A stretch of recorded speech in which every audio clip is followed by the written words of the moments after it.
masih sama harganya. Maka jangan sampai digas begitu, sedangkan Pertalite sama premium bisa sama harganya, masa gas tidak bisa?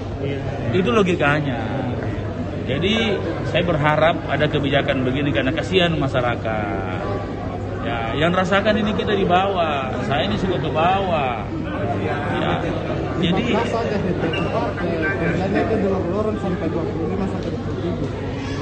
Di pangkalan begitu. Itulah, apalagi kalau sudah eceran, kan begitu.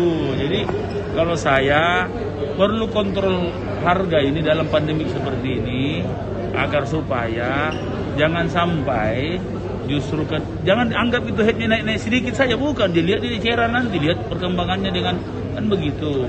Nah, sehingga saya kira perlu ada kebijakan yang artinya kan kalau penetapan begini kan kalau seperti di daerah apa semua kan bukan aja kita punya gas, kita lindungi masyarakat. Kalau saya begitu.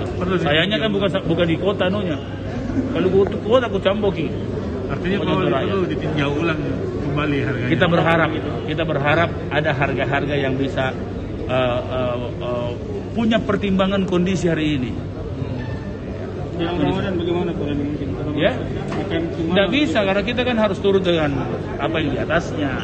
Palingan kita cuma bisa bicara begini. Ya, dengan memberi pengertian ke masyarakat. Ya kita berharap